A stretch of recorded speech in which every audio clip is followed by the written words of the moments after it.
ဝတ်သားကလေးစားချက်စားမယ်ဒီနေ့ကတော့ဝတ်သားကလေးစားအပေါ်နေထားတာစားရစနိုးနေနဲ့နေထားတာဝတ်သားကလေးစားဒီနေ့ကတော့မျိုးကောင်းလေးဖြူပြီးတော့မှနှက်ထားလိုက်ခဏလေး15မိနစ်20လောက်ခဏနှက်ထားလိုက်မျိုးကောင်းဖြူစားပြီးတော့ဆိုတော့ဒါပူပြီးတော့မှအရသာအထဲကိုစိတ်ပြီးတော့မှဝင်သွားအောင်ပေါ့နော်ဒီဟာစပလာရေပေါ့နာပင်ရဲ့ကျွတ်သွန်ဖြူရဲ့ကျွတ်သွန်လေးရဲ့ဂျင်းရဲ့တော့ထောင်းထားတာမျိုးဆောင်လည်းကြိုးသွားပြီထုတာများလို့ချင်းစာပြောမလားဗမာစာပြောမလားထိုင်းစာပြောမလားဒီနေ့တော့စားမယ်ဝက်ကလေးစာနဲ့ခုနထောင်းထားတဲ့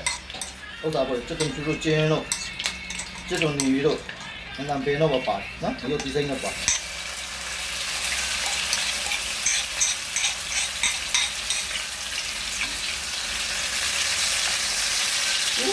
မွေးနေရပဲ။အော်ဆိုတော့ရှေ့ဒီနေ့တော့ကောင်းတယ်ကွာ။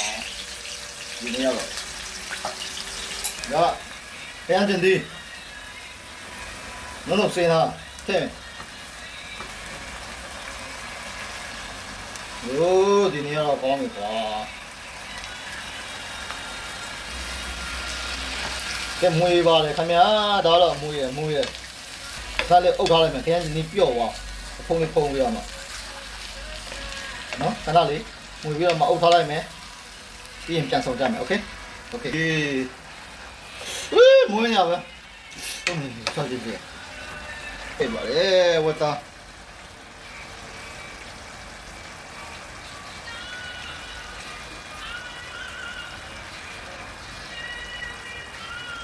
မွေးပါတယ်ခင်ဗျာခေါ်တော့မွေးတဲ့ချိန်ရောက်ရှိတော့လာတော့အဲ့တော့စားမလားသိလား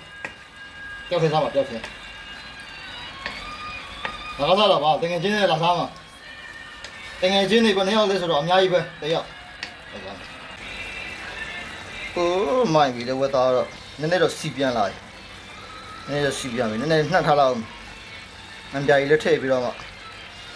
အမဖစ်ဆော့ပေါ့လေနော်ငန်းပြာကြီးလည်းထည့်ပြီးတော့မှခဏနှက်ထားလိုက်နော်ခုနေထားတော့နည်းနည်းတိုက်ရောโอ้ special ပဲကဲနာနာပင်ဖြူလိုက်ပြီဒါတော့နာနာပင်ဖြူရဆိုတော့တကယ်တော့ဒါစားတော့မယ်ဆိုတဲ့သဘောပေါ့လေနော်ဆိုတော့အနေထားတော့ချစ်ရှိုးလိုက်အောင်လားတက်ပြီတော့